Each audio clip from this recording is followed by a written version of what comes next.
प्यारे विद्यार्थियों, कक्षा द्वादश के विषय हिंदी अनिवार्य के बारे में आज हम बात करेंगे। हिंदी अनिवार्य विषय बोर्ड परीक्षा में 80 अंक का होता है। तो सबसे पहले हम बात करते हैं हिंदी अनिवार्य विषय के पाठ्यक्रम के बारे में। तो आज हम पाठ्यक्रम विश्लेषण करने जा रहे हैं हिंदी अनिवार्य कक्षा द्वादश। क्योंकि हमें किसी भी गंतव्य तक अगर पहुंचना होता है, किसी भी लक्ष्य को अगर तय करना है, तो हमें पहले रास्ते की जानकारी होना ज़रूरी होता है।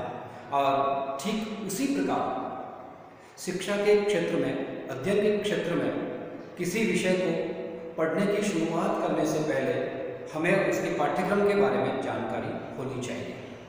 पाठ्यक्रम की जानकारी होने के कारण किन शीर्षकों को, किन पाठ्य पुस्तकों को हमें कितना ध्यान देना है, कितना समय देना है और कितना इनका अंक भार है, ये जानकारी हमें होनी चाहिए। तो हम शुरू करने जा रहे हैं हिंदी अनिवार्य का पाठ्यक्रम विश्लेषण। हिंदी अनिवार्य विषय के पाठ्यक्रम में 5 खंडों में बांटते हुए इसका संकलन किया गया है। पहले खंड में अपठित बोध होगा जो 8 अंक का होगा। अपठित बोध में एक अपठित गद्यांश होगा 4 अंक का और दूसरा भी अपठित पद्यांश होगा, वो भी 4 अंक का।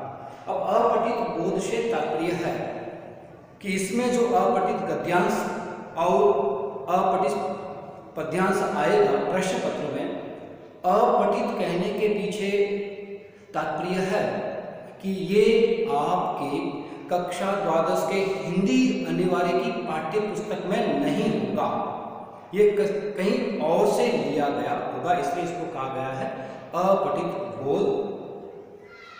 खंड 2 में व्यवहारिक व्याकरण एवं रचना को सम्मिलित किया गया है जो 16 अंक का है।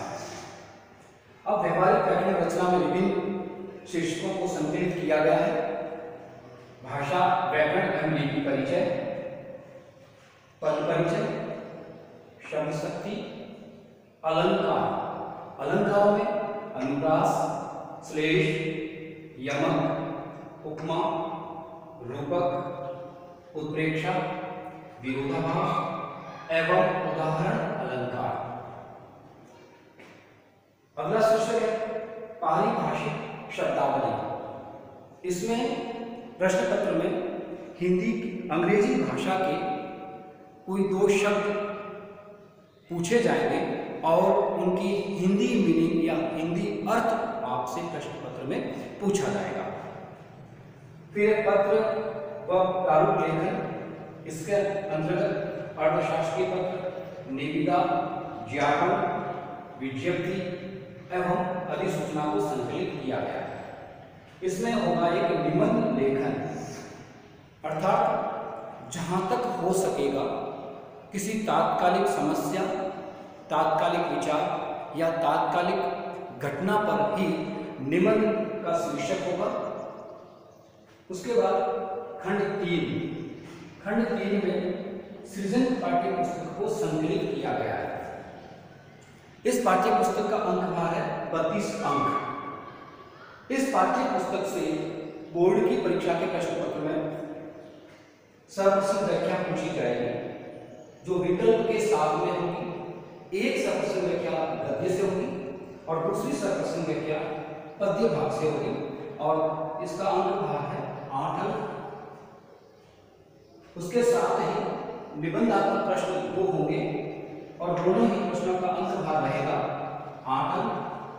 लघुतात्मक प्रश्न पूछे जाएंगे, इनका भी अंक भार 8 रहेगा।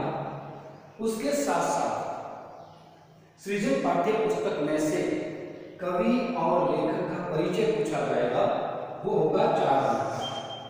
अब यह देखिए, कवि और लेखक दोनों आपके पाठ्यक्रम में लिखे गए हैं, अर्थात सृजन पाठ्य पुस्तक के जो 2 भाग हैं, गद्य खंड और पद्य खंड, तो पद्य खंड से जिसका परिचय पूछा जाएगा वो होगा कवि, और गद्य खंड से जिसका परिचय पूछा जाएगा वो होगा लेखक या लेखिका। दोनों में से दोनों अथर्व होंगे। किसी एक का जीवन परिचय और कृतित्व आपको लिखना है।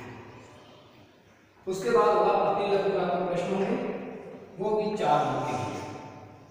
अब हम बात करते हैं इस पाठ्यक्रम में खंड 4 की।